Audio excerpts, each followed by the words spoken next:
저는 괜찮지? 너는 왜 이렇게 조심성이 없어? 빨리 전 부쳐! 제사 시간 다 됐다!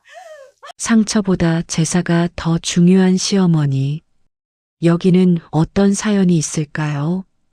사연 시작 전 구독과 좋아요 눌러주시고 어디에서 듣고 계신지 댓글 남겨주시면 그곳으로 행운과 행복 가득 보내드릴게요. 오늘의 사연도 편안하게 들어주세요. 새벽 5시 알람이 울리기도 전에 박미숙의 눈이 떠졌습니다. 62세의 나이에도 몸은 정확한 시간을 기억하고 있었죠. 이불을 들추고 일어난 미숙은 조용히 방을 나와 부엌으로 향했어요. 시부모님의 아침 식사를 준비하는 건 이제 30년째 변함없는 일상이었습니다. 냉장고에서 밑반찬을 꺼내고 쌀을 씻어 밥을 안치고 된장찌개를 끓이기 시작했어요. 시아버지 강일섭 어르신은 아침마다 따뜻한 미역국을 드시니 그것도 따로 준비했습니다. 75의 시어머니 김옥자 여사는 짜지 않게, 맵지 않게, 뜨겁지 않게 해야 해서 신경 쓸 게 한두 가지가 아니었죠. 며느리, 밥은 다 됐어? 7시 정각, 시어머니의 목소리가 안방에서 들려왔습니다. 미숙은 서둘러 상을 차려 안방으로 들고 갔어요. 예, 어머님. 지금 갖다 드릴게요. 상을 받아든 시어머니는 반찬 하나하나를 살피더니 미간을 찌푸렸습니다. 이 나물 어제껏 또 내온 거 아냐? 큰 며느리가 보내준 유기농 채소는 왜 안 써? 죄송합니다. 오늘 점심엔 그걸로 해드릴게요. 미숙은 고개를 숙이고 부엌으로 돌아왔어요. 사실 큰 며느리 서연이가 보낸 채소는 한 달에 한 번, 그것도 비싼 백화점 상품권과 함께 택배로 왔습니다. 반면 미숙은 매일 새벽 시장에 가서 신선한 재료를 사다 정성껏 음식을 만들었죠. 하지만 시어머니의 입에서 칭찬이 나온 적은 한 번도 없었어요. 거실에서 식사하시던 시아버지 강일섭이 조용히 미숙을 불렀습니다. 며느리, 국간이 딱 좋네. 미역도 부드럽고. 감사합니다, 아버님. 미숙의 얼굴에 잠깐 미소가 스쳤어요. 시아버지는 늘 이렇게 작은 말 한마디로 미숙의 마음을 달래주셨습니다. 하지만 그 순간도 잠깐 시어머니의 목소리가 다시 들려왔죠. 여보, 막내 며느리가 예약해준 한정식집 알아요? 거기 음식이 정말 예술이더라고요. 시어머니는 막내 며느리 유지의 이야기를 꺼내며 연신 칭찬을 늘어놓았습니다. 미숙은 설거지를 하면서 그 소리를 들었어요. 부잣집 딸로 시집온 막내 며느리는 한 달에 한 번 고급 선물을 들고 와서 시어머니와 수다만 떨다 가곤 했습니다. 아침 8시 남편 최진우가 출근 준비를 하며 거실로 나왔어요. 어머니, 아침 잘 드셨어요? 진우야, 내 형수가 보낸 건강즙 정말 좋더라. 너희도 좀 챙겨 먹어. 네, 어머니.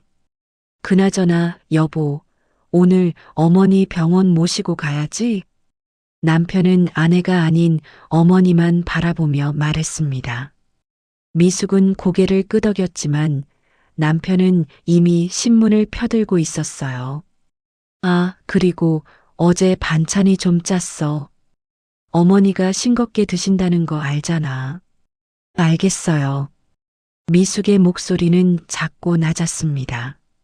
30년을 함께 살았지만 남편에게서 고맙다는 말을 들어본 기억이 없었어요. 미숙이 하는 모든 일은 당연한 의무였고 남편은 그저 어머니의 편에 서서 아내를 나무라기만 했죠. 오전 10시 미숙은 시어머니를 모시고 병원에 갔습니다. 대기실에서 기다리는 동안 시어머니는 옆 사람과 이야기를 나눴어요. 우리 큰 며느리는 외국어도 잘하고 사교성도 좋아요. 막내 며느리는 좋은 집안 출신이라 매너가 좋고요. 미숙은 바로 옆에 앉아 있었지만 시어머니의 입에서 둘째 며느리 이야기는 나오지 않았습니다. 마치 투명인간처럼 미숙의 존재는 지워져 있었죠. 병원을 다녀온 후 미숙은 장을 보러 시장에 갔어요. 시어머니가 좋아하는 과일, 신선한 생선, 각종 채소를 샀습니다. 장바구니 2개를 양손에 들고 버스를 타고 집으로 돌아왔죠. 집에 도착하니 오후 2시, 점심시간이 훌쩍 지나 있었습니다. 미숙은 허겁지겁 남은 아침밥으로 김치말이 한 그릇을 말아 먹었어요. 오후 내내 미숙은 집안 청소를 했습니다. 시부모님 방, 거실, 화장실, 부엌 구석구석을 닦고 또 닦았어요. 저녁 5시가 되자 다시 저녁 준비에 들어갔습니다. 시아버지가 좋아하는 생선구이, 시어머니가 드실 수 있는 부드러운 찜, 남편이 좋아하는 김치찌개를 차례로 만들었죠. 저녁 식사 후 미숙은 딸 민서에게 전화를 걸었어요. 민서야, 요즘 어떻게 지내니? 엄마, 지금 바빠. 나중에 전화할게. 짧은 통화였지만 딸의 목소리라도 들으니 위안이 됐습니다. 이어서 아들 준호에게도 전화했어요. 준호야, 엄마야. 잘 지내지? 네, 엄마. 저 회사 일 때문에 좀 바쁘거든요. 건강하세요. 아들도 형식적인 안부만 묻고 전화를 끊었습니다. 자식들은 모두 독립해서 각자의 삶을 살고 있었어요. 어쩌면 시댁에 매여 사는 엄마를 답답해하는지도 몰랐습니다. 밤 11시 남편이 회식을 마치고 집에 돌아왔어요. 술 냄새를 풍기며 소파에 벌러덩 누운 남편은 씻지도 않고 눈을 감았습니다. 미숙은 설거지를 마저 하고 거실 불을 끄려다 시아버지를 발견했어요. 시아버지는 어둠 속에서 혼자 소파에 앉아 멍하니 미숙을 바라보고 계셨습니다. 아버님, 아직 안 주무세요? 응, 그냥 좀 앉아 있으려고. 시아버지의 눈빛에는 뭔가 말하고 싶은 듯한 기색이 어려 있었어요. 하지만 미숙은 그 의미를 알아채지 못한 채 인사를 드리고 방으로 들어갔습니다. 침대에 누워 천장을 바라보던 미숙의 눈에서 눈물 한 방울이 흘러내렸어요. 오늘도 어제와 같은 나의 하루가 지나갔습니다. 추석을 일주일 앞둔 어느 날 시어머니가 새 며느리를 불러 모았습니다. 거실 소파에는 큰 며느리 서연이와 막내 며느리 유지애가 나란히 앉아 있었어요. 서연이는 명품 핸드백을 무릎에 올려놓고 있었고 유지애는 최신형 스마트폰을 만지작거리고 있었습니다. 미숙은 부엌 문턱에 서서 세 사람의 대화를 들었어요. 올해 추석엔 큰 며느리는 전 준비 안 해도 돼. 회사 일이 바쁘다며? 예, 어머님. 해외 바이어 미팅이 잡혀 있어서요. 대신 백화점 한우 세트 보내드릴게요. 막내 며느리는 어때? 손주들 데리고 오기 힘들지? 괜찮아요, 어머님. 애들 데리고 올게요. 어머님 뵈러 와야죠. 시어머니는 두 며느리를 바라보며 흐뭇하게 웃었습니다. 그래, 너희는 참 효자 며느리들이야. 그럼 둘째야, 넌 당연히 전부터 준비할 거지? 예, 어머님. 미숙의 대답은 짧고 담담했어요. 어차피 명절 음식은 미숙의 몫이라는 걸 모두가 알고 있었으니까요.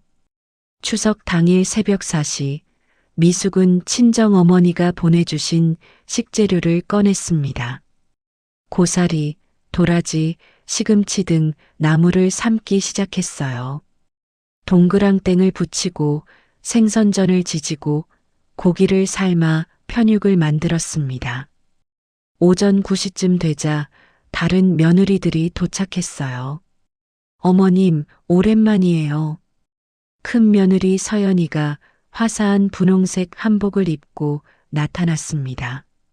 손에는 백화점 쇼핑백이 가득했고 시어머니는 손을 잡으며 반겼죠. 어머, 우리 큰 며느리 한복 정말 예쁘다.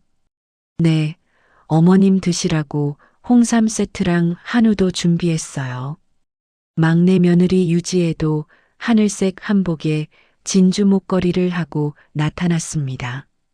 시어머니는 두 며느리를 거실 소파 한가운데 앉히고 직접 과일을 깎아주기 시작했어요. 지혜야, 애들은 어디 있어? 차에 있어요. 할머니 뵙기 전에 옷부터 갈아입히려고요. 그래, 우리 손주들 보고 싶었는데. 큰 며느리, 너도 커피 마실래? 시어머니의 극진한 대접이 계속되는 동안 미숙은 부엌에서 홀로 땀을 흘리고 있었습니다. 달궈진 팬에 김치전을 부치고 있었어요. 지글지글 끓는 기름 소리가 부엌에 가득했습니다. 바로 그때였습니다. 할머니, 할머니. 막내 며느리의 아이들 둘이 거실에서 뛰어나왔어요. 5살, 7살 남자아이들이 술래잡기를 하며 부엌 쪽으로 달려왔습니다. 애들아, 위험해. 부엌은 안 돼. 미숙이 황급히 몸을 돌렸습니다. 아이들과 부딪히지 않으려고 옆으로 피하는 순간이었어요. 왼손이 달궈진 팬에 그대로 닿아버렸습니다. 아! 미숙은 비명을 삼키며 손을 움켜쥐었어요. 손바닥 빨갛게 화상이 생겼습니다. 너무 뜨거워서 눈물이 핑 돌았지만 꾹 참았어요. 어머, 무슨 소리야? 시어머니가 부엌 쪽을 쳐다봤습니다. 괜찮습니다, 어머님. 미숙은 아픈 손을 뒤로 숨기며 대답했어요. 저는 괜찮지? 타지 않았지? 시어머니의 첫마디는 며느리의 손이 아니라 음식 걱정이었습니다. 네, 음식은 괜찮아요. 너는 음식 만드는 애가 조심성 없이 뭐 하는 거냐? 빨리 붙여야지. 제사 시간 다 됐잖아. 시어머니는 다시 거실로 돌아가 며느리들과 대화를 이어갔어요. 지혜야, 애들 좀 조용히 시켜. 부엌은 위험하다고. 네, 어머님. 얘들아, 이리 와. 막내 며느리는 아이들을 불렀지만 일어나 데리러 오지는 않았습니다. 미숙은 찬물에 손을 담갔다가 다시 전을 부치기 시작했어요. 손바닥이 쓰라렸지만 멈출 수 없었습니다. 제사 시간이 다가오고 있었으니까요. 동서, 물 좀 갖다 줘요. 큰 며느리가 부엌을 향해 소리쳤습니다. 미숙은 아픈 손으로 물을 따라 거실로 가져갔어요. 걸을 때마다 손바닥이 욱신거렸습니다. 여기요, 형님. 고마워요. 그나저도 동서 손이 왜 그래? 빨갛네. 아, 괜찮아요. 조심해야지. 그나저나 동서는 요리를 참 잘해. 나는 손재주가 없어서. 서연이는 한마디 하고는 다시 시어머니와 대화를 이어갔어요. 부엌을 도우러 올 생각은 하지 않았습니다. 막내 며느리 유지에도 손톱을 보며 매니큐어가 벗겨질까 조심스러워했죠. 어머님, 이번에 제주도 다녀왔는데 정말 좋더라고요. 어머님도 모시고 가고 싶었어요. 그래, 우리 막내 며느리 참 효심도 깊어. 미숙은 다시 부엌으로 돌아가 화상 입은 손으로 전을 계속 부쳤습니다. 눈물이 날 것 같았지만 꾹 참았어요. 차례상에 올릴 음식을 정성껏 만들어야 했습니다. 오전 11시 남편과 형제들이 모두 도착했어요. 새 아들은 거실에 둘러앉아 TV를 켜고 술을 마시기 시작했습니다. 형님, 요즘 사업은 잘 되시죠? 그럭저럭이지. 진우 너는? 저도 회사에서 인정받으려고 열심히 하고 있습니다. 미숙의 남편 최진우는 큰형에게 연신 비위를 맞추었어요. 막내 동생에게도 웃으며 술을 따라주며 형제들 사이에서 잘 보이려 애썼습니다. 정오 차례를 지내는 시간이 되었습니다. 상 앞에 가족들이 모두 모였고 제사가 진행되는 동안 미숙은 부엌에서 대기했어요. 제사가 끝나자마자 설거지와 음식 정리가 시작되었습니다. 다른 며느리들은 다시 거실로 가서 시어머니와 담소를 나눴고 미숙만 홀로 부엌을 지켰습니다. 오후 2시쯤 시아버지 강일섭이 조용히 부엌으로 들어오셨어요. 며느리, 물 좀 줄 수 있겠니? 예, 아버님. 잠깐만요. 미숙은 냉수를 떠드렸습니다. 시아버지는 물을 마시며 미숙의 손을 가만히 바라보셨어요. 손등에 난 화상 자국과 거칠어진 손가락이 눈에 들어왔죠. 손은 괜찮니? 너가 고생이 많구나. 아니에요, 아버님. 제가 할 일인걸요. 시아버지는 더 이상 말씀하지 않으셨지만 그 눈빛에는 미안함과 고마움이 가득했습니다. 물을 다 마신 시아버지는 천천히 서재로 향하셨어요. 오후 5시 명절 식사가 끝나고 큰 며느리와 막내 며느리가 떠날 준비를 했습니다. 어머님, 저희는 이만 가봐야 할 것 같아요. 애들이 피곤해하네요. 그래, 조심히 가거라. 쿤애도 내일 출근해야 하니까 푹 쉬어. 시어머니는 두 며느리의 손을 꼭 잡으며 아쉬워했습니다. 현관까지 배웅을 나가며 손주들 머리를 쓰다듬고 차가 떠날 때까지 손을 흔들었어요. 하지만 다신 손으로 부엌에서 설거지하는 미숙에게는 눈길 한 번 주지 않았습니다. 저녁 8시 명절의 흔적을 모두 치운 미숙은 거실 소파 앉아 화상연고와 붕대를 감았습니다. 온몸이 무겁고 허리가 끊어질 것 같았습니다. 남편은 방에서 코를 골며 자고 있었고 시어머니는 안방에서 TV를 보고 계셨죠. 미숙은 홀로 눈을 감았습니다. 눈물이 흐를 것 같았지만 꾹 참았어요. 내일이면 또 똑같은 하루가 시작될 테니까요. 밤 10시 시아버지는 서재에서 오래된 금고를 열었습니다. 그 안에는 박미숙 명의의 통장이 들어 있었어요. 시아버지는 통장을 꺼내 잔고를 확인하고 작은 수첩에 무언가를 적었습니다.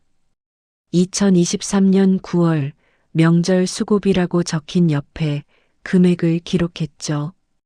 다음 날 시아버지는 은행에 가서 그 통장에 돈을 입금했습니다.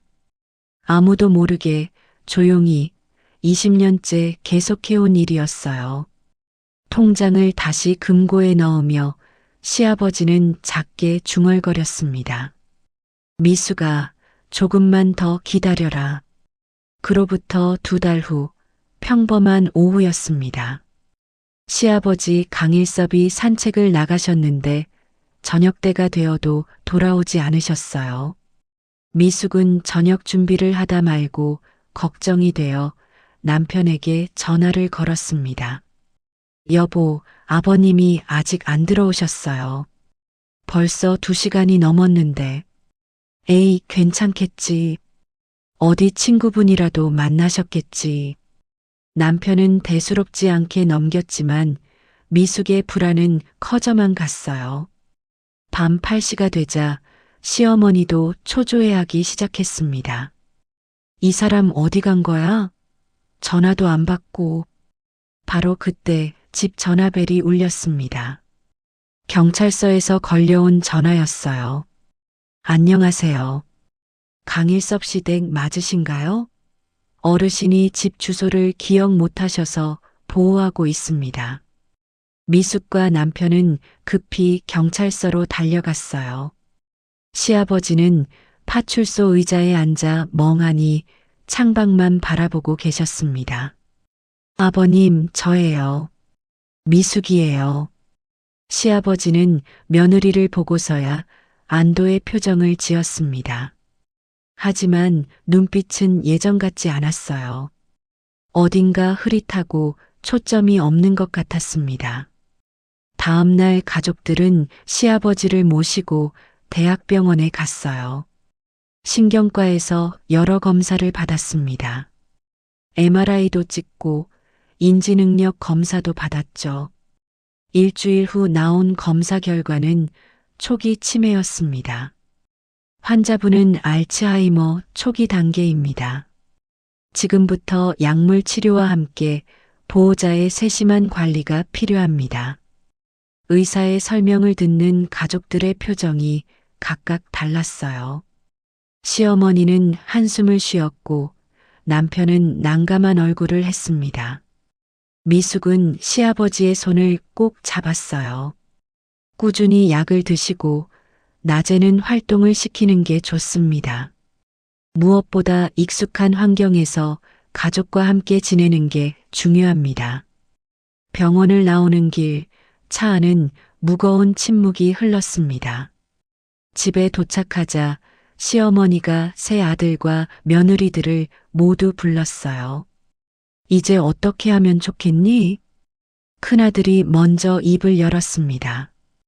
요양원을 알아보는 게 어떨까요? 전문적인 케어를 받으시는 게 나을 것 같은데. 큰 며느리 서연이가 재빨리 거들었어요. 맞아요, 어머님. 요즘 시설 좋은 요양원 많대요. 저희가 자주 면회 가면 되잖아요. 막내 아들도 고개를 끄덕였습니다. 저도 그게 나을 것 같아요. 저희도 애들 키우느라 바쁘고. 막내 며느리 유지에도 한마디 거들었습니다.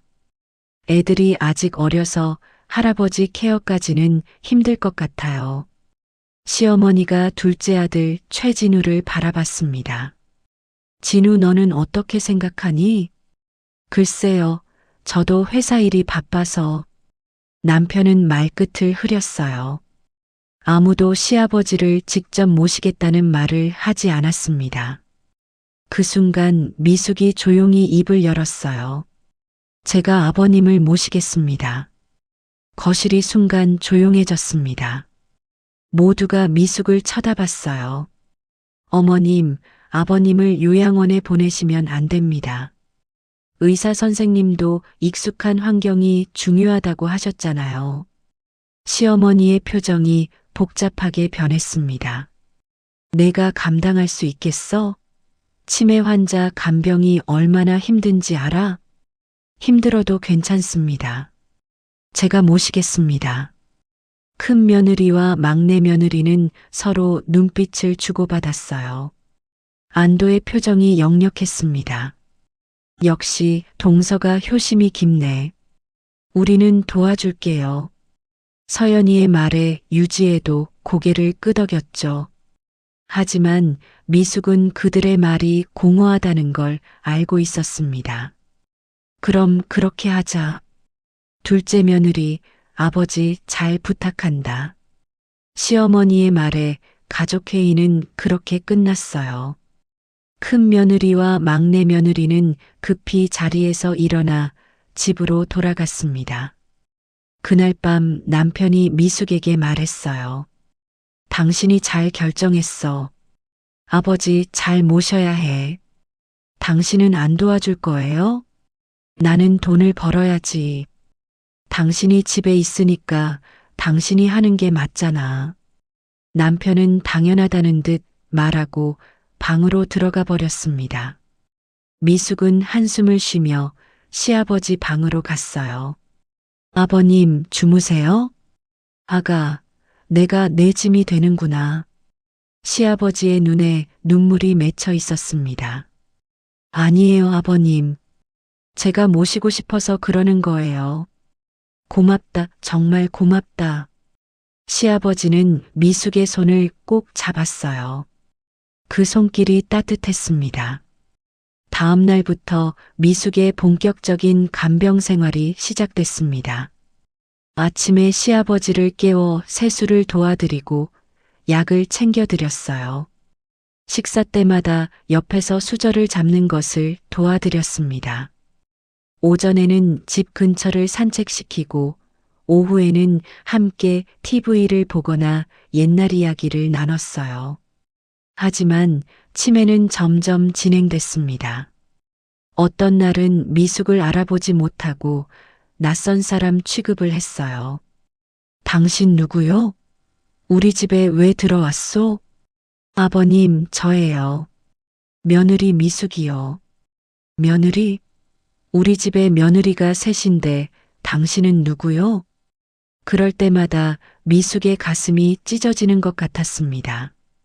하지만 참고 또 참았어요. 밤에는 시아버지가 배회를 하셔서 미숙은 제대로 잠을 잘 수 없었습니다. 새벽 2시, 3시에도 시아버지 방을 들여다보며 확인했죠. 낮에는 시어머니 수발에 시댁일까지 해야 했어요. 며느리, 밥은 왜 이렇게 늦어? 내 남편 식사는 챙기고 있는 거야? 시어머니는 여전히 미숙에게 차갑게 대했습니다. 큰 며느리와 막내 며느리는 일주일에 한 번 전화로 안부만 물었어요. 동서, 아버님 상태 어때요? 힘들지 않아요? 괜찮아요, 형님. 그래, 우리가 도와줄 게 있으면 언제든 말해요. 하지만 실제로 도와주러 오는 일은 없었습니다. 한 달이 지나고 2달이 지났어요. 미숙의 얼굴에는 피곤함이 가득했습니다. 체중도 5kg이나 빠졌죠. 그래도 미숙은 묵묵히 시아버지를 돌봤어요. 어느 날 오후 시아버지의 정신이 잠깐 또렷해졌습니다. 아가, 네, 아버님. 내가 너한테 미안하다. 정말 미안해. 무슨 말씀을 그렇게 하세요. 너는 착한 애야. 내가 알지. 다 알고 있어. 시아버지는 미숙의 손을 꼭 쥐었어요. 미숙의 눈에서 눈물이 흘러내렸습니다. 30년 만에 처음으로 누군가에게 인정받는 기분이었어요. 고맙다, 둘째야. 정말 고맙다. 그날 밤 미숙은 오랜만에 편안한 마음으로 잠들 수 있었습니다. 시아버지의 그 한마디가 모든 고생을 잊게 해줬어요. 시아버지의 치매가 점점 악화되기 시작한 건 그로부터 6개월 후였습니다. 말을 제대로 하지 못하시고 식사도 거의 드시지 않으셨어요. 미숙은 하루에도 몇 번씩 병원을 오가며 시아버지를 돌봤습니다. 어느 날 의사가 미숙을 따로 불러 조심스럽게 말했어요.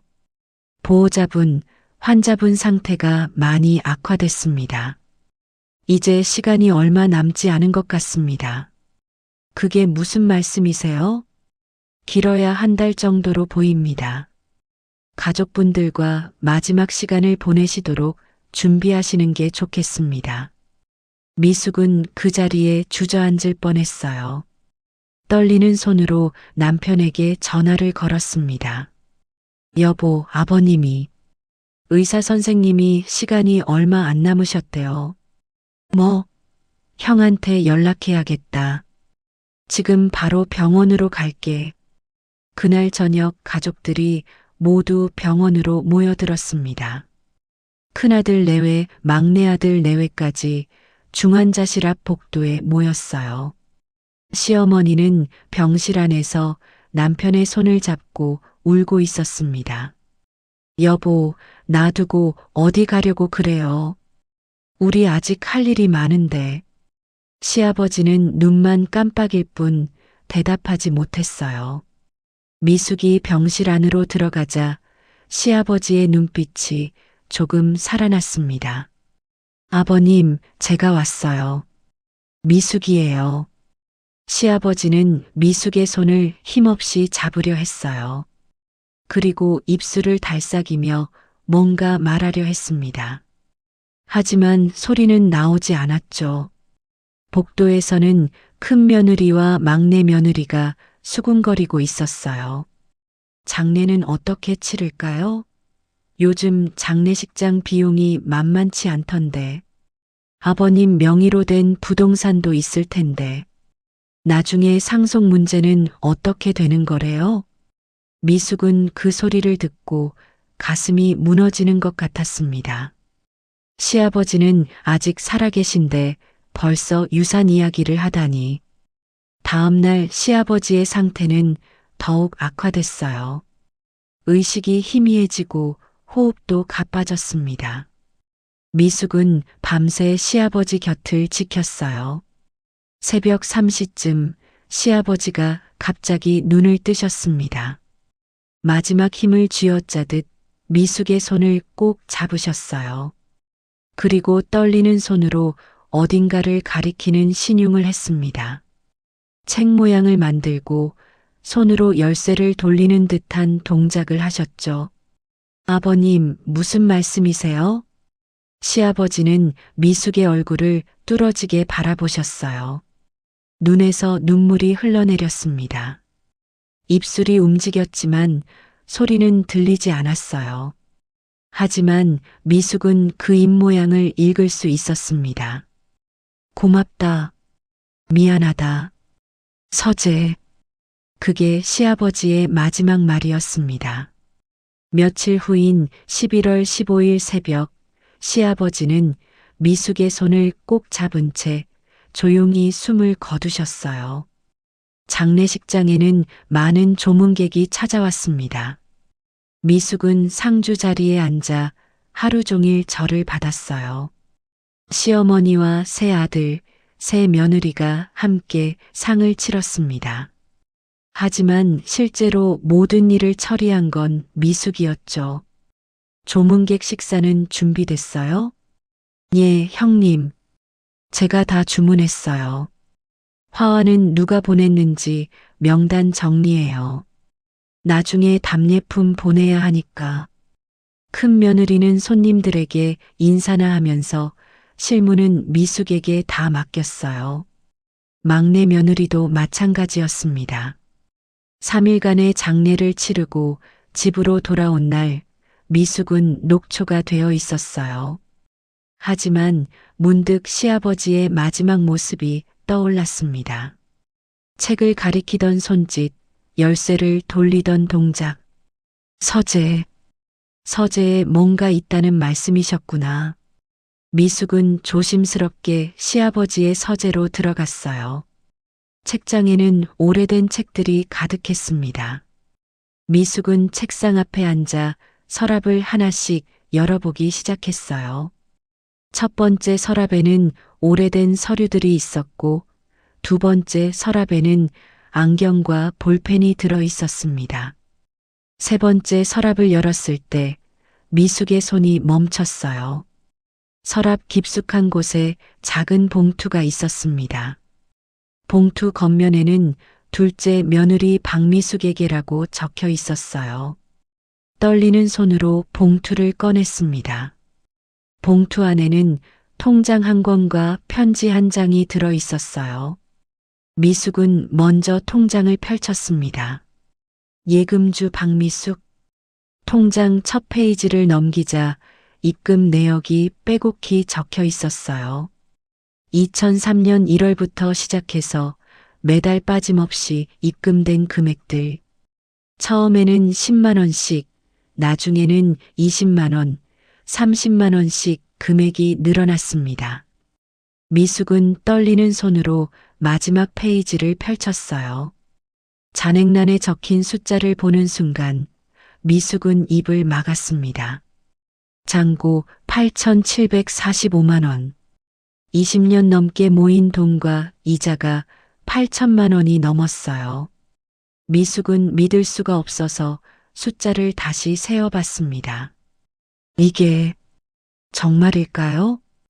통장을 꼭 쥔 채 편지를 펼쳤어요. 시아버지의 떨리는 글씨가 한자 한자 적혀 있었습니다. 편지를 읽는 미숙의 눈에서 눈물이 주르륵 흘러내렸습니다. 20년간 자신을 지켜봐 주던 시아버지의 마음이 고스란히 담겨 있었어요. 아버님, 미숙은 통장과 편지를 품에 안고 한참을 울었습니다. 평생 처음으로 자신의 가치를 인정받은 순간이었어요. 누군가 자신을 진심으로 생각해 주었다는 사실이 가슴을 뜨겁게 만들었습니다. 거실에서 남편이 부르는 소리가 들렸어요. 여보, 거기서 뭐해? 저녁은? 미숙은 눈물을 닦고 통장과 편지를 조심스럽게 가방에 넣었습니다. 그리고 천천히 서재문을 열고 나왔어요. 미숙의 눈빛이 달라져 있었습니다. 미숙은 서재에서 나와 자신의 방으로 들어갔습니다. 문을 잠그고 침대에 앉아 다시 한번 편지를 꺼냈어요. 손때 묻은 편지지에는 시아버지의 떨리는 글씨가 가득했습니다. 미숙은 숨을 깊이 들이마시고 편지를 읽기 시작했어요. 사랑하는 둘째 며느리 미숙에게. 이 편지를 읽고 있다면 나는 이미 세상을 떠났겠구나. 둘째야, 20년이 넘는 세월 동안 우리 집을 위해 헌신해줘서 고맙다. 아침 일찍 일어나 밥을 짓고 밤늦게까지 설거지하던 내 모습을 다 보고 있었단다. 명절 때 혼자 부엌에서 땀 흘리며 음식 준비하던 너를 보면서 이 하레비 마음이 얼마나 아팠는지 모른다. 사실 나는 내가 우리 집에 시집온 첫날부터 알아봤어. 착하고 성실한 며느리가 왔구나 싶었지. 하지만 내 시어머니가 워낙 성격이 강해서 내가 너를 챙기면 더 너를 구박할까봐 참았단다. 그게 얼마나 비겁한 일이었는지 이제야 깨닫는구나. 큰 며느리는 똑똑하고 능력이 있어서 마누라가 좋아했지. 막내 며느리는 좋은 집안 출신이라 마누라 자랑거리였고, 하지만 정작 우리 집을 위해 희생한 건 너였어. 아무도 알아주지 않았지만 나는 다 알고 있었단다. 미숙은 편지를 읽다가 눈물이 흘러 글씨가 흐려지는 걸 느꼈어요.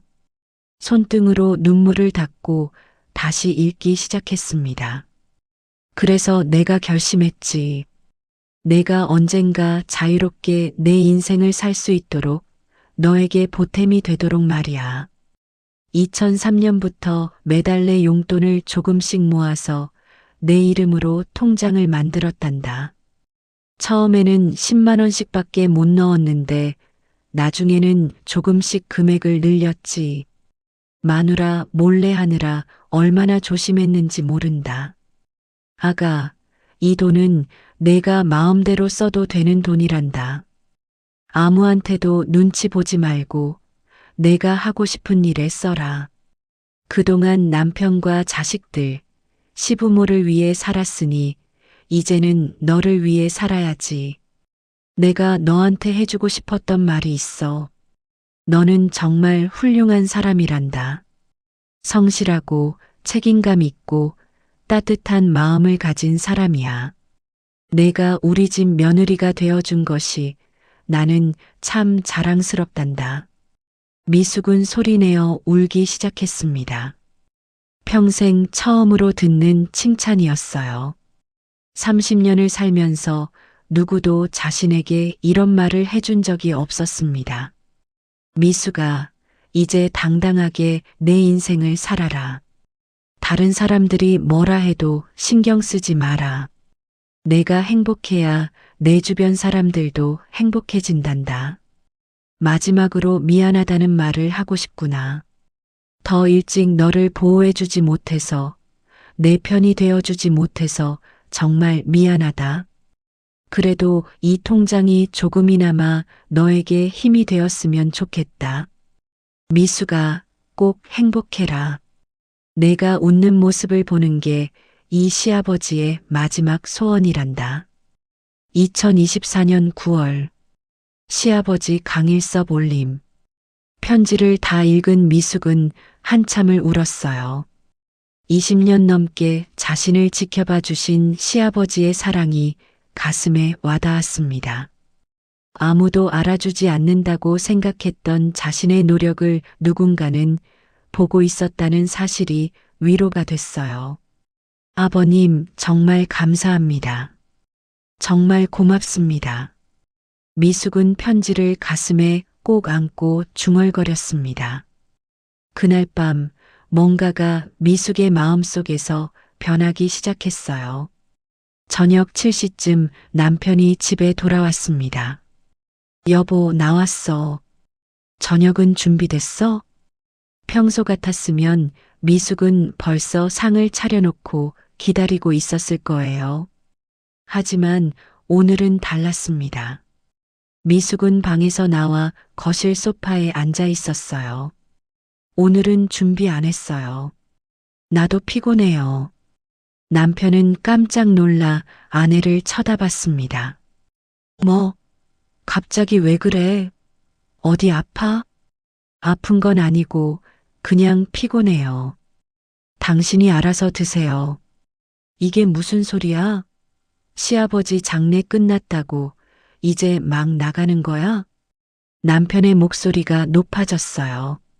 하지만 미숙은 흔들리지 않았습니다. 막 나가는 게 아니에요. 나도 쉬고 싶다는 거예요. 당신 정말 오늘 이상한데? 무슨 일 있어? 미숙은 대답 대신 천천히 일어나 방으로 들어갔어요. 그리고 문을 닫았습니다. 남편은 어리둥절한 표정으로 멍하니 서 있었죠. 다음 날 아침 미숙은 평소보다 1시간 늦게 일어났습니다.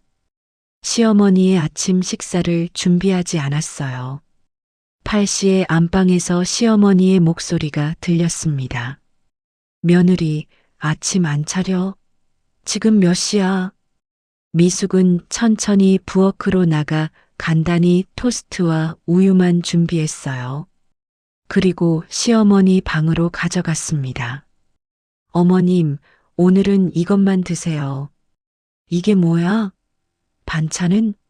국은? 오늘부터는 간단하게 드시는 게 어떨까요? 시어머니의 얼굴이 붉어졌습니다. 너 지금 나한테 대드는 거야? 대드는 게 아니라 제 의견을 말씀드리는 거예요. 미숙의 목소리는 차분했지만 단호했어요. 당장 진우 불러. 이 며느리 버릇 없는 거 좀 봐. 하지만 미숙은 집을 나와버렸습니다. 시어머니는 혼자 화를 내며 소리쳤지만 미숙은 듣지 않았어요. 점심때가 되자 미숙은 시어머니를 찾아갔습니다. 어머님, 말씀드릴 게 있어요. 뭔데? 사과하러 온 거야? 아니요. 앞으로 일주일에 2번만 찾아뵙겠습니다. 시어머니는 귀를 의심하는 표정을 지었어요. 뭐라고? 지금 무슨 소리 하는 거야? 저도 제 시간이 필요해요. 매일은 못 오겠어요. 감히 며느리 주제에 내가 뭔데 그런 결정을 해? 시어머니의 목소리가 떨렸습니다. 하지만 미숙은 눈을 똑바로 보며 말했어요. 저도 사람이에요, 어머님. 30년간 최선을 다했어요. 이제는 저를 위한 시간을 갖고 싶어요. 진우한테 이혼당해도 할 말 없을 줄 알아. 그럼 그렇게 되는 거죠. 미숙의 단호한 태도에 시어머니는 말문이 막혔습니다. 평생 고분고분하던 며느리가 완전히 달라져 있었어요. 화요일과 금요일, 일주일에 2번 찾아뵙겠습니다. 그럼 이만. 미숙은 인사를 하고 시댁을 나섰습니다. 시원한 바람이 얼굴에 닿았어요. 발걸음이 가벼웠습니다. 집으로 돌아온 미숙은 오랜만에 거울을 보며 서 있었어요. 거울 속 자신의 얼굴이 낯설었습니다.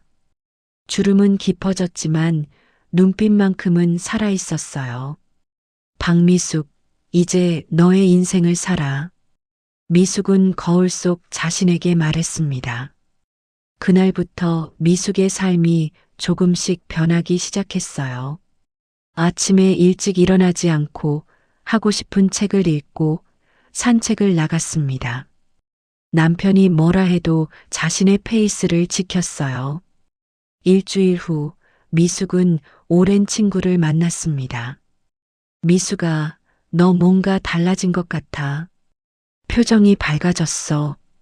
그래, 나도 그런 기분이 들어. 무슨 좋은 일 있어?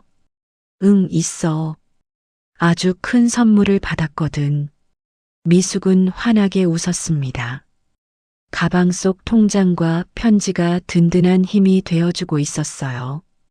이제 미숙은 더 이상 누구의 눈치도 보지 않을 작정이었습니다.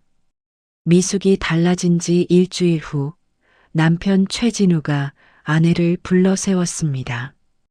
회사에서 일찍 퇴근한 남편은 심각한 얼굴로 거실 소파에 앉아 있었어요. 여보, 우리 얘기 좀 해야. 무슨 얘기요? 미숙은 차분하게 남편 맞은편에 앉았습니다. 요즘 당신 이상해. 어머니한테도 대들고 나한테도 말대꾸하고. 도대체 무슨 일이야? 이상한 게 아니라 정상으로 돌아온 거예요. 정상? 아내가 남편과 시어머니를 무시하는 게 정상이야? 남편의 목소리가 높아졌어요. 하지만 미숙은 침착하게 대답했습니다. 무시하는 게 아니에요. 저도 존중받고 싶다는 거죠. 갑자기 왜 이러는 거야? 무슨 일 있으면 말해봐. 미숙는 잠시 망설이다가 방으로 들어가 가방을 가져왔어요. 그리고 통장과 편지를 꺼내 식탁 위에 놓았습니다. 이게 뭔데? 남편이 통장을 집어들었습니다. 첫 페이지를 펼치자 예금주 박미숙이라고 적혀 있었어요. 이거 당신 명의 통장이네. 언제 만든 거야? 제가 만든 게 아니에요.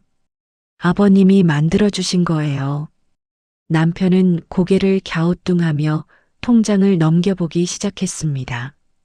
2003년부터 시작된 입금 내역들이 눈에 들어왔어요. 마지막 페이지의 잔고를 본 순간 남편의 눈이 커졌습니다. 8천만 원? 이게 아버지가 당신한테? 네, 20년 넘게 매달 모아주셨어요.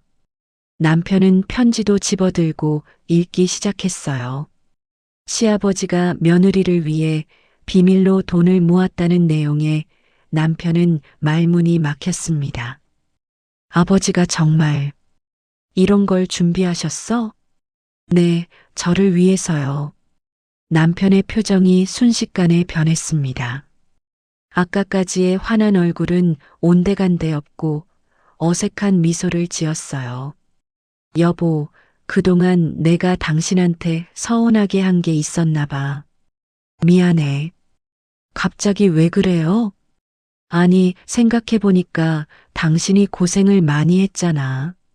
앞으로는 내가 더 잘할게. 남편의 태도가 180도 바뀌었습니다. 저녁 식사 후에는 설거지까지 거들겠다고 나섰어요. 여보, 이거 내가 할게. 당신 좀 쉬어. 미숙는 남편의 변한 모습을 보며 씁쓸한 미소를 지었습니다. 돈이 있다는 걸 알고 나서야 자신을 대하는 태도가 달라진 거죠. 며칠 후 시댁에 큰 소동이 벌어졌습니다. 시어머니가 새 며느리를 모두 불러 모았어요. 큰 며느리 서연이와 막내 며느리 유지혜가 시댁 거실에 앉았습니다. 큰 며느리, 막내 며느리, 너희한테 할 말이 있다. 시어머니의 얼굴은 단단히 굳어 있었어요. 우리 영감이 둘째 며느리한테만 돈을 줬다는 거 알아? 큰 며느리가 깜짝 놀라 되물었습니다. 네, 아버님이 돈을요? 얼마나요? 8천만 원이나 된다더라. 20년 넘게 몰래 모아줬대. 막내 며느리도 입을 쩍 벌렸어요. 8천만 원이요? 저희한테는 아무것도 안 주시고요? 그러게 말이다. 이게 말이 되니? 며느리 셋이 있는데 둘째한테만 준다는 게. 큰 며느리 서연이의 얼굴이 일그러졌습니다. 저희도 시부모님 모셨는데요. 명절 때마다 선물도 드리고 효도했잖아요. 막내 며느리 유지에도 거들었어요. 맞아요, 어머님. 저도 손주들 데려와서 기쁘게 해드렸는데 이건 불공평해요. 시어머니는 고개를 끄덕이며 동조했습니다. 그러니까 말이야. 유산을 다시 분배해야 돼. 바로 그때 미숙이 현관문을 열고 들어왔어요. 화요일이라 시어머니를 뵈러 온 날이었습니다. 어머님 다녀왔습니다. 형님과 동서도 와 계셨네요. 세 사람이 일제히 미숙을 쳐다봤어요. 큰 며느리가 먼저 입을 열었습니다. 올케, 아버님이 올케한테만 돈을 주셨다며? 우리는 몰랐는데? 네, 아버님이 저한테 주신 거예요. 그건 불공평해. 우리도 며느리인데 왜 올케한테만? 막내 며느리도 불만을 쏟아냈습니다. 맞아요. 유산은 공평하게 나눠야죠. 미숙은 차분히 가방을 내려놓고 세 사람을 바라봤어요. 그리고 처음으로 당당하게 목소리를 높였습니다. 형님, 그럼 제가 지난 30년간 뭘 했는지 아세요? 그야. 시부모님 모시고 매일 새벽 5시에 일어나서 시댁 와서 아침 준비했어요. 병원 모시고 장 보고 청소하고 빨래했죠. 미숙의 목소리는 떨렸지만 힘이 있었습니다. 명절 때 형님 몇 시간 있다 가셨죠? 저는 3일 내내 부엌에서 일했어요. 큰 며느리가 할 말을 잃었어요. 동서는 한 달에 한 번 오죠? 저는 매일 왔어요. 아버님 치매 간병도 제가 혼자 했고요. 막내 며느리도 입을 다물었습니다. 30년간 제가 한 일과 형님 동서가 한 일을 비교해 보세요. 그래도 불공평하다고 생각하세요? 시어머니가 벌떡 일어났어요. 감히 시어머니 앞에서 목소리를 높여? 내가 그렇게 하고 싶어서 한 거 아냐? 하고 싶어서가 아니라 저라도 해야 할 것 같아 한 거예요. 어머님, 당장 그 돈 내놔. 법적으로 문제 삼을 거야. 시어머니가 소리쳤지만 미숙은 흔들리지 않았습니다. 그러세요. 저도 변호사 상담 받았어요. 아버님이 생전에 합법적으로 증여하신 거라 문제 없대요. 그 말에 세 사람은 더 이상 할 말이 없었어요. 미숙은 가방을 들고 현관으로 향했습니다. 다음 금요일에 뵙겠습니다. 미숙이 나가자 거실에는 무거운 침묵이 흘렀어요. 그날 저녁 미숙의 집에 자녀들이 찾아왔습니다. 딸 민서와 아들 준호가 함께 온 거예요. 엄마, 우리 할머니한테 전화 받았어요. 그래, 뭐래시던? 민서가 엄마의 손을 잡았습니다. 엄마가 버릇 없어졌다고 혼 좀 내달라고 하시더라고요. 근데 엄마, 저는 지금 엄마가 멋있어요. 정말? 네, 할머니 집 갔을 때마다 엄마가 혼자 일하는 거 보면서 답답했거든요. 이제야 당당해지셨네요. 아들 준호도 거들었어요. 맞아요, 엄마. 저도 그동안 엄마가 너무 고생하시는 거 보면서 마음 아팠어요. 너희가 그렇게 생각하고 있었구나. 아빠한테도 할 말 있어요. 준호는 거실에 앉아 있던 아버지를 쳐다봤습니다. 아빠는 그동안 엄마한테 어떻게 하셨어요? 할머니만 챙기시고 엄마는 당연하게 여기셨잖아요. 준호야, 아빠한테 그렇게 말하면. 엄마, 이건 제가 꼭 해야 할 말이에요. 최진우는 아들의 눈을 똑바로 볼 수 없었어요. 자식들 앞에서 부끄러운 아버지였습니다. 아빠, 이제부터라도 엄마 잘 대해주세요. 안 그러면 저희가 가만 안 있을 거예요. 민서도 단호하게 말했습니다. 아빠가 엄마한테 잘못하시면 저희는 아빠 편 안 들 거예요. 그날 밤 최진우는 잠을 이룰 수 없었습니다. 아내에게 이혼당할까봐 두렵기도 했고 자식들한테 무시받는 아버지가 된 것도 서러웠어요. 하지만 무엇보다 30년간 아내를 당연하게 여긴 자신이 부끄러웠습니다. 미숙은 창문 너머 밤하늘을 바라봤어요. 가슴이 뻥 뚫린 것 같았습니다. 드디어 자신을 위해 살기 시작한 거죠. 미숙은 그날 밤 잠을 설쳤습니다. 머릿속에는 오래전부터 꿈꿔왔던 작은 카페의 모습이 그려졌어요. 따뜻한 커피 향, 편안한 음악, 웃으며 이야기 나누는 사람들. 새벽 5시 미숙은 일어나 노트를 꺼내 무언가를 적기 시작했어요. 카페 창업 계획. 그동안 생각만 하고 꿈꾸기만 했던 일을 이제 시작할 때가 온 것 같았습니다. 아침 8시 미숙은 딸 민서에게 전화를 걸었어요. 민서야, 엄마 카페 하나 열까 하는데 어떻게 생각해? 엄마, 정말요? 와, 좋은 생각이에요. 제가 인테리어 도와드릴게요. 민서는 인테리어 회사에 다니고 있었습니다. 어머니가 꿈을 이루려 한다는 사실에 진심으로 기뻐했어요. 오빠한테도 말해봐요. 오빠가 사업 쪽 경험 있으니까 도움 받을 수 있을 거예요. 미숙은 아들에게도 전화를 걸었습니다. 준호는 어머니의 계획을 듣고 즉시 주말에 만나자고 했어요. 토요일 오후 세 식구가 카페 거리를 돌아다녔습니다. 미숙은 조용한 주택가 골목에 있는 작은 상가 건물을 발견했어요. 여기 어때요? 햇빛도 잘 들고 주변에 공원도 있고 좋아 보여요, 엄마. 들어가 볼까요? 부동산을 통해 건물을 둘러봤습니다. 20평 남짓한 공간이었지만 미숙의 눈에는 완벽해 보였어요. 보증금 3천만 원에 월세 150만 원입니다. 관리비는 별도고요. 엄마, 충분히 감당할 수 있는 금액이에요. 준호가 계산기를 두드리며 말했습니다. 인테리어 비용이랑 집기 구입비 합쳐서 2천만 원 정도면 될 것 같아요. 엄마 통장으로 충분해요. 미숙은 그 자리에서 계약금을 넣기로 결정했어요. 부동산 중개인은 신속하게 서류를 준비했습니다. 일주일 후 미숙이 계약서에 도장을 찍으려는데 남편이 나타났어요. 여보, 잠깐. 이거 다시 생각해봐야 하는 거 아니야?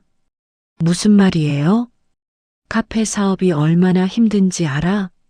대부분 1년 안에 망한다고. 최진우는 아내를 말리려 했습니다. 제 돈으로 제가 하는 일이에요. 상관하지 마세요. 하지만 그건 우리 가족 돈이잖아. 아니에요. 아버님이 저한테 주신 거예요. 미숙은 단호하게 계약서에 도장을 찍었습니다. 남편은 더 이상 할 말이 없었어요. 한 달간의 준비 기간이 시작됐습니다. 민서는 따뜻한 느낌의 인테리어를 설계했어요. 나무로 된 테이블과 의자, 부드러운 조명, 벽면을 장식할 그림들. 준호는 사업자 등록부터 메뉴 개발까지 도왔습니다. 엄마, 메뉴는 너무 많지 않게 하는 게 좋아요. 커피랑 간단한 베이커리 정도면 충분해요. 알겠어. 엄마가 직접 만든 쿠키랑 빵도 팔면 어떨까? 좋은 생각이에요. 엄마 손맛은 최고니까요. 미숙은 매일 카페로 출근해서 인테리어를 지켜봤어요. 벽이 칠해지고 바닥이 깔리고 조명이 달리는 과정을 하나하나 눈에 담았습니다. 손수 만든 커피잔을 고르고 테이블볼을 선택하고 음악을 골랐어요. 드디어 오픈 날이 다가왔습니다. 카페 간판에는 미숙의 작은 행복이라는 이름이 새겨졌어요. 엄마, 간판 예쁘죠?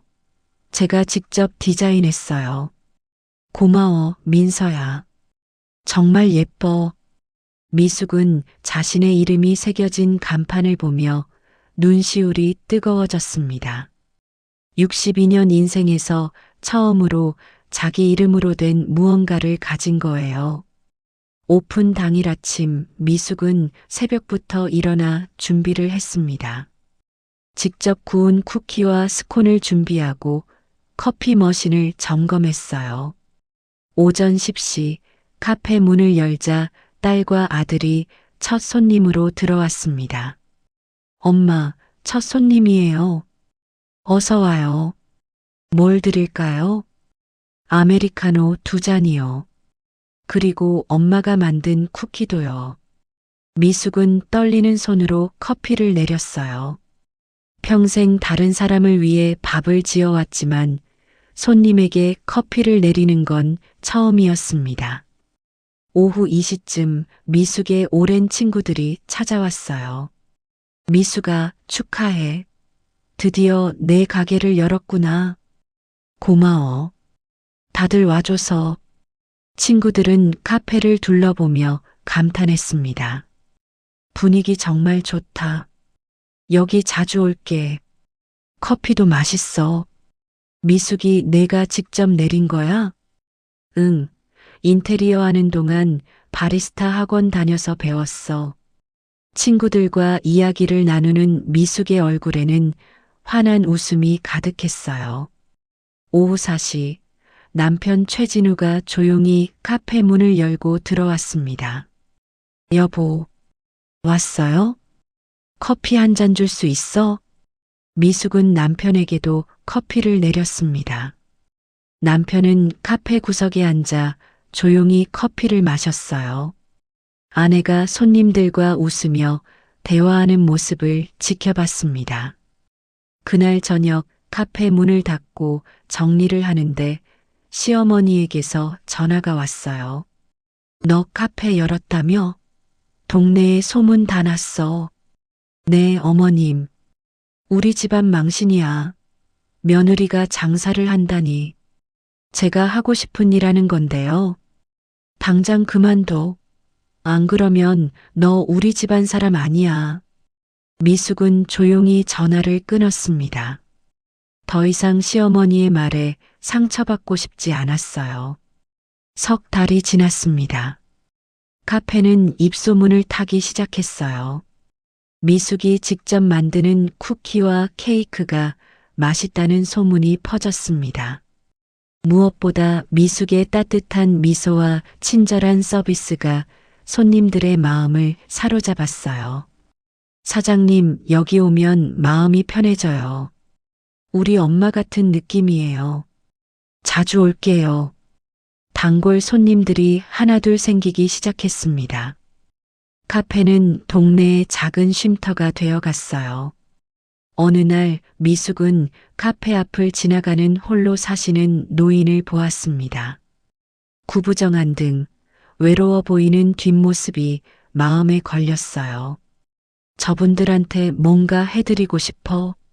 미숙은 매주 수요일 오후 2시부터 4시까지 무료 커피 나눔 시간을 만들었습니다. 혼자 사시는 노인분들께 무료로 커피와 간식을 제공하기로 한 거죠. 첫 번째 수요일 몇 분의 어르신이 조심스럽게 카페에 들어오셨어요. 정말 공짜예요? 네, 편하게 드세요. 이야기도 나누시고요. 어르신들은 처음엔 어색해했지만 금방 편안해지셨습니다. 서로 이야기를 나누고 웃으며 오후를 보냈어요. 사장님, 고맙습니다. 오랜만에 사람들이랑 이야기 나누니 좋네요. 언제든 오세요. 제가 여기 있을게요. 무료 커피 나눔은 미숙에게도 큰 기쁨이 되었습니다. 누군가에게 도움이 된다는 게 이렇게 행복한 일인지 몰랐어요. 그날 저녁 집에 돌아온 미숙에게 남편이 말을 걸었습니다. 여보, 나 미안해. 갑자기 왜요? 그동안 내가 당신한테 정말 못했어. 당연하게만 여기고 고맙다는 말도 안 하고. 최진우는 고개를 숙였습니다. 어머니 눈치만 보고 당신 마음은 헤아리지 못했어. 정말 미안해. 남편의 진심이 느껴졌습니다. 처음으로 제대로 된 사과였어요. 알았어요. 하지만 한 가지 약속해요. 뭔데? 이제부터는 제 인생은 제가 선택하는 거예요. 누구를 위해서가 아니라 저를 위해서요. 알았어. 당신이 행복하면 그걸로 됐어. 미숙은 고개를 끄덕였습니다. 용서는 했지만 이제 자신의 삶은 자신이 결정하기로 마음먹었어요. 그날 밤 미숙은 카페 첫날 찍은 사진을 꺼내봤습니다. 간판 앞에서 환하게 웃고 있는 자신의 모습이 낯설면서도 자랑스러웠어요. 아버님, 보고 계세요? 저 이렇게 제 인생 살고 있어요. 미숙은 시아버지의 사진을 보며 조용히 중얼거렸습니다. 행복은 멀리 있지 않았어요. 자신을 위해 살기 시작하면서 바로 곁에 있었습니다. 카페를 연 지 1년이 지났습니다. 봄의 따뜻한 햇살이 미숙의 작은 행복 창문으로 쏟아져 들어왔어요. 미숙은 아침 9시에 카페 문을 열고 하루를 시작했습니다. 이제는 새벽 5시가 아니라 7시에 일어나도 여유로운 아침이었죠. 사장님, 안녕하세요. 단골 손님 김할머니가 지팡이를 짚고 들어오셨어요. 어서 오세요, 할머니. 오늘도 아메리카노 한 잔이시죠? 그럼요. 사장님, 커피가 제일 맛있어요. 미숙은 환하게 웃으며 커피를 내렸습니다. 1년 전 처음 문을 열었을 때가 생각났어요. 떨리는 손으로 커피를 내리던 그때와는 달리 이제는 능숙해졌습니다. 오전 11시쯤 젊은 엄마들이 유모차를 끌고 들어왔어요. 사장님, 여기가 정말 편해요. 애들 데리고 와도 눈치 안 봐도 되잖아요. 그럼요. 우리 아기들 환영이에요. 카페는 동네 사람들의 쉼터가 되어 있었습니다. 학생들은 공부하러 오고 직장인들은 점심시간에 들르고 어르신들은 오후에 모여 이야기를 나눴어요. 점심시간 딸 민서가 카페로 들어왔습니다. 엄마, 오늘 점심 같이 먹어요. 그래, 잠깐만. 금방 갈게. 모녀는 카페 근처 식당에서 함께 식사를 했어요. 엄마, 요즘 정말 행복해 보여요. 표정이 완전히 달라졌어요. 그래, 나도 그런 것 같아. 매일 웃으면서 살고 있어. 저도 엄마 보면서 많이 배워요. 자기 인생은 자기가 살아야 한다는 거요. 미숙은 딸의 손을 꼭 잡았습니다. 이제는 자식들과도 친구처럼 편하게 이야기를 나눌 수 있었어요. 오후 2시, 수요일 무료 커피 나눔 시간이 되었습니다. 어르신 6분이 카페에 모여드셨어요. 사장님, 오늘도 왔습니다. 어서 오세요.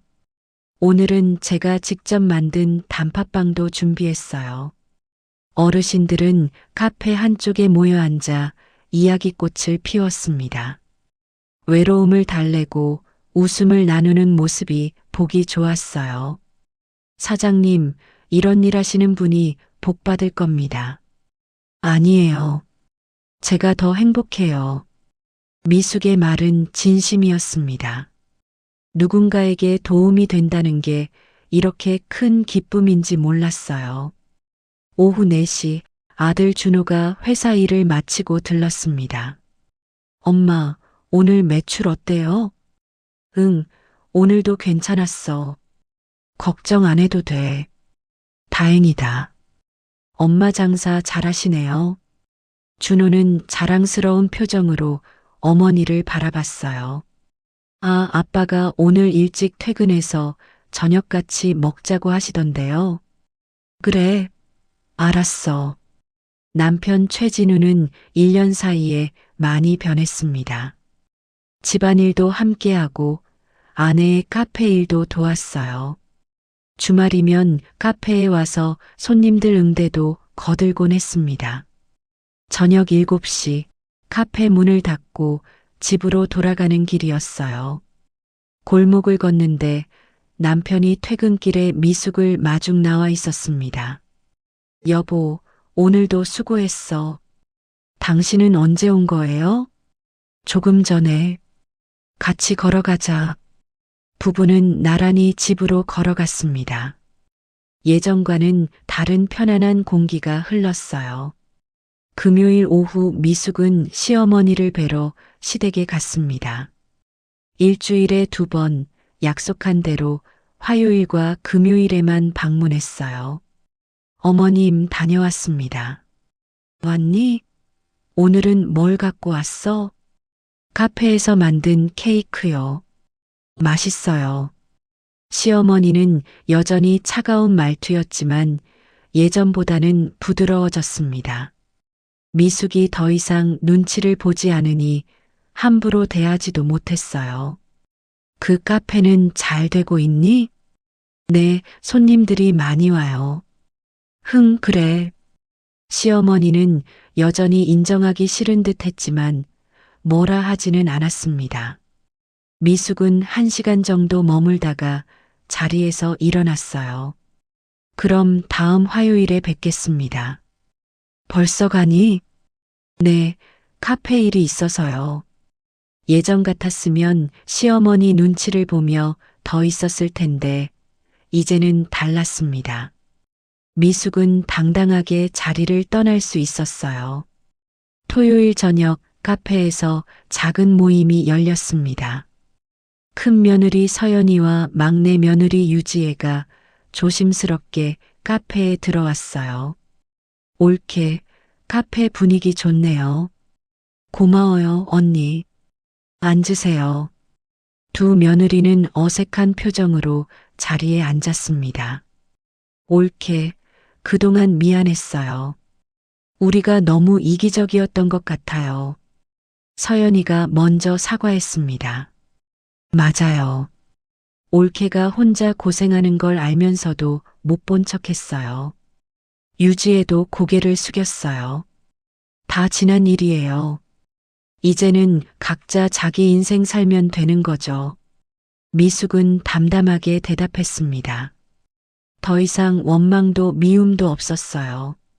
가끔 이렇게 커피 마시러 와요. 반가워요. 고마워요, 옳게. 우리 자주 올게요. 새 며느리는 오랜만에 편하게 이야기를 나눴습니다. 예전처럼 위아래가 아니라 평등한 관계로요. 일요일 오후 미숙은 카페 한쪽 벽에 시아버지의 사진을 걸었어요. 작은 액자 속에서 시아버지는 따뜻하게 웃고 계셨습니다. 아버님, 오늘도 잘 다녀왔어요. 미숙은 매일 아침 카페에 오면 시아버지께 인사를 드렸습니다. 아버님 덕분에 저 이렇게 행복하게 살고 있어요. 정말 감사해요. 사진 속 시아버지는 아무 말 없이 미소만 짓고 계셨어요. 하지만 미숙은 알 수 있었습니다. 시아버지가 자신의 행복을 기뻐하고 계신다는 걸요. 어느 봄날 오후 카페 창가에 앉은 미숙은 밖을 바라봤습니다. 벚꽃이 하늘하늘 날리고 아이들이 웃으며 뛰어다니고 사람들이 여유롭게 거리를 걸었어요. 햇살이 미숙의 얼굴을 비췄습니다. 63세가 된 미숙의 얼굴에는 주름이 더 깊어졌지만 그 어느 때보다 환했습니다. 눈가의 주름은 웃음주름이었고 입가의 미소는 진심에서 우러난 것이었어요. 사장님, 오늘도 좋은 하루 보내세요. 손님이 인사를 하며 카페를 나갔습니다.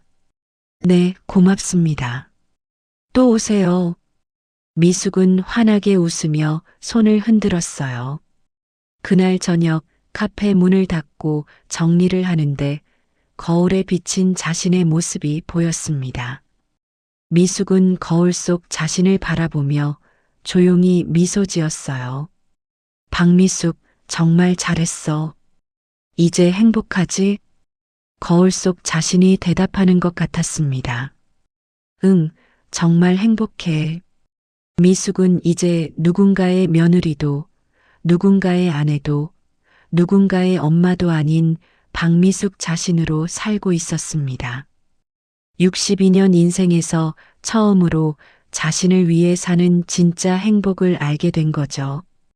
카페 불을 끄고 나오는데 하늘에 별이 반짝이고 있었어요. 미숙은 하늘을 올려다보며 중얼거렸습니다. 아버님, 저 정말 행복해요.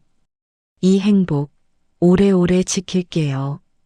봄바람이 미숙의 머리카락을 살랑 흔들었습니다. 따뜻하고 부드러운 바람이었어요. 마치 시아버지가 잘했다, 미숙아라고 말하는 것 같았습니다. 미숙은 환하게 웃으며 집으로 향했습니다. 발걸음은 가벼웠고 마음은 평온했어요. 이제 미숙의 인생은 미숙 것이었으니까요.